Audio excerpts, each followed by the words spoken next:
What's going on, moviegoers, movie lovers, and movie fanatics?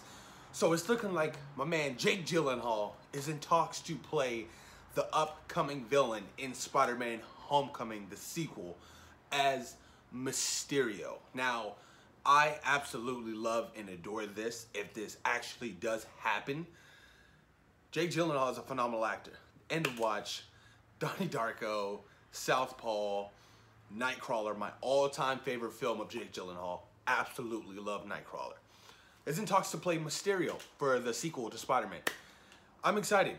I mean, Spider-Man Homecoming had one of the best MCU villains as the Vulture, Michael Keaton. Just phenomenal work, phenomenal job he did with that role.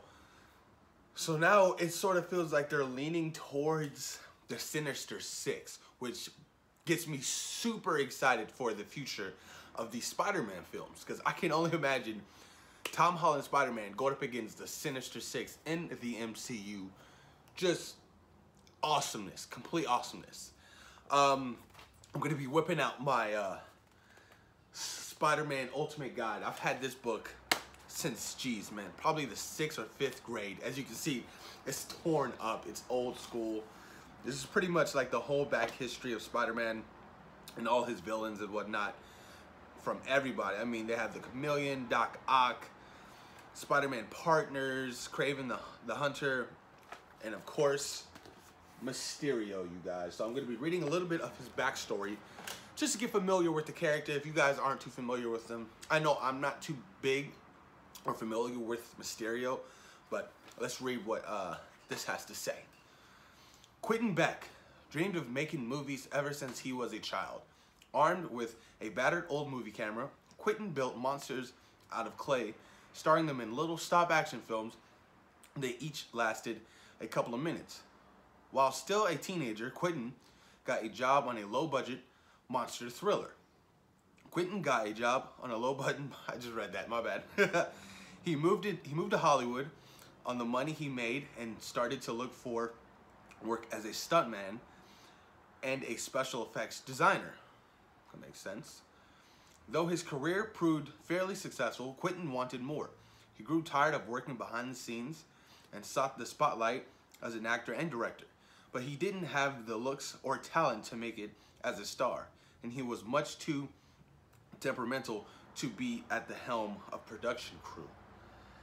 A casual comment by a friend made him realize that he could attain a different kind of fame by using his talent with special effects to become a hero. And so Mysterio was born. So Master of Illusion type character, type villain that Spider-Man has to deal with. Target, Spider-Man. Since the Daily Beagle had declared Spider-Man a menace, Mysterio knew that the paper would give him lots of publicity if he could capture Spidey. There was only one problem. Spider-Man hadn't broke the law. So Mysterio disguised himself as the wall crawler, convinced the public that Spidey was on a crime spree. Mysterio then challenged the webhead to meet him, and the two fought to a draw. But the web-slinger suspected that Mysterio was behind the crime spree, and he followed and defeated him. With his dreams of being a superhero ruined by Spider-Man, Mysterio now uses his skills to gain revenge against the wall crawler. Okay, not bad. I can still see them doing that, in the Spider-Man Homecoming sequel, especially with Jake Gyllenhaal. And man, I can only imagine how dope this costume would look. Yo, that shit would be so... See, the Marvel would do it right. Marvel will do the comic book justice. Literally, it would look beautiful with the whole, the helmet and the cape and, the whole fog around him and everything. Like, that would be pretty freaking dope. Smoke and mirrors.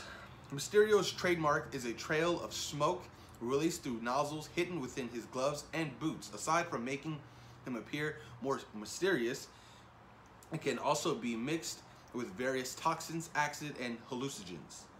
Ooh, I like that. I like that. To distract or defeat his opponents.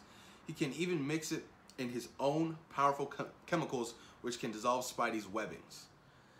Damn, yo, so Mysterio is gonna be, quite the villain to see on the big screen, especially, with Jake Gyllenhaal helming the role. I feel like Jake Gyllenhaal is a very, very well-talented method actor. especially a Nightcrawler. So I feel like he can really portray this role, but very creepy and very intense. You know, because I've pretty much enjoyed majority of the Spider-Man villains.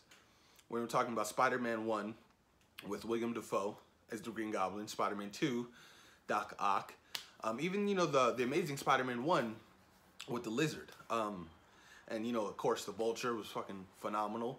So I'm liking the route that this whole new Spider-Man is going with, you know, casting great actors and actresses for their villains. I mean, because Spider-Man, like I'll always say this, Spider-Man is the Batman of the Marvel. He has the best villains in the Marvel universe. He just clearly does. I mean, Venom to Carnage, the Sinister Six, literally, Spider-Man has the best villains. But I'm pumped, you guys. I really hope that, you know, these talks do go through. Like I said, I would love to see Jake Gyllenhaal play Mysterio.